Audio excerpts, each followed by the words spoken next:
Ever wonder how the epic saga of the Lion Guard truly ends? We're not just talking about a regular finale, but the ultimate battle for the Pride Lands, a conflict that brought together every friend and foe for one last, decisive showdown.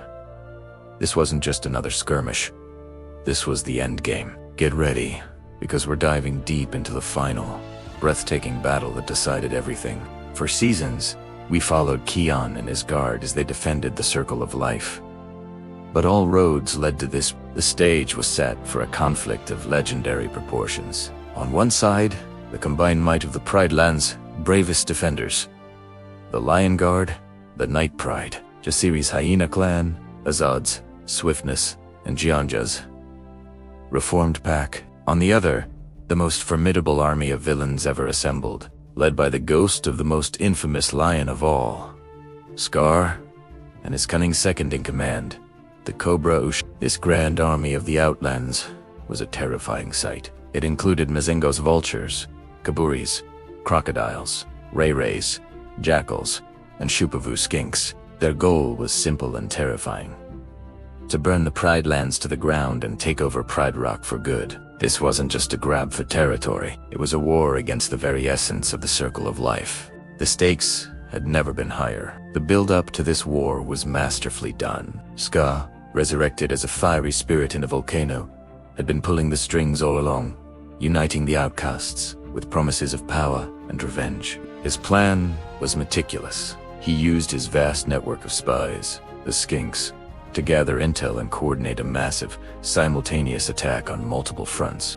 His strategy was to overwhelm the Pride Lands' defenses, sow chaos, and pave the way for his final fiery assault. Meanwhile, Kion's journey had taken him far from home, to the Tree of Life. There, he not only healed from the venomous bite that had scarred his face and troubled his mind, but he also matured into a true leader. He learned patience, control, and the wisdom of the lions who came before him. His time with the Night Pride, led by the strong and wise Ronnie, transformed him from a hot-headed cub into a kingly figure, ready for his destiny. And so, the two forces converged. The battle erupted with a fury that shook the savannah. It was a chaotic, brilliant spectacle of claws, teeth, and courage. Every character we'd come to know and love had their moment to shine. We saw Fuli, the fastest in the Pride Lands, running circles around the enemy, creating diversions, and leading crucial charges. Her speed was more than just a physical trait. It was a symbol of hope, a blur of motion that the villains just couldn't pin down. Then there's Besht, the strongest, a living bulldozer of kindness and might. He single-handedly held back entire platoons of crocodiles, his cheerful war cry Pundamil echoing as he protected his friends and cleared paths through the enemy lines. Oh no, now with his sight partially restored but his knowledge greater than ever, served as the ultimate strategist from above. His keen eye for detail, honed over seasons, allowed him to spot weaknesses in the enemy's formation and guide his friends to victory. And we can't forget Bunga, the honey badger, immune to snake venom, and seemingly to fear itself, was the perfect weapon against Ushari and the other snakes. He fearlessly dove headfirst into the most dangerous parts of the fight, his chaotic energy disrupting the villain's plans and inspiring his allies. His catchphrase, Zukazaima, became a rallying cry for defiance in the face of overwhelming odds. But the battle wasn't just about the guard. Jasiri and her clan fought with a fierce loyalty that proved hyenas could be noble allies. They clashed with Genja's old clan, a powerful mirror match that showed just how far Jasiri's leadership had brought them. Genja, on the other hand, fought to redeem himself. His internal conflict finally resolved as he chose the Pride Lands over his former master, Scar.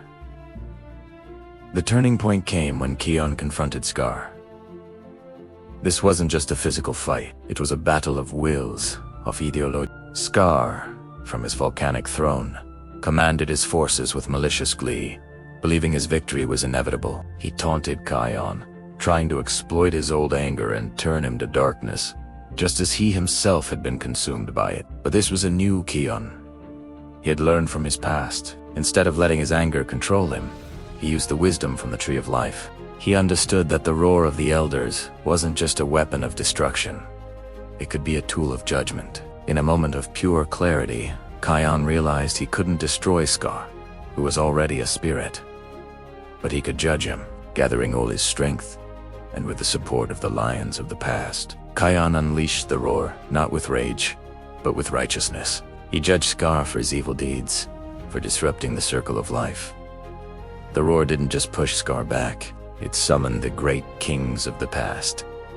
They appeared in the clouds, and their judgment was swift. They caused the very rains that extinguished Scar's fire, washing away his spirit and ending his reign of terror forever. Wheat Scar gone.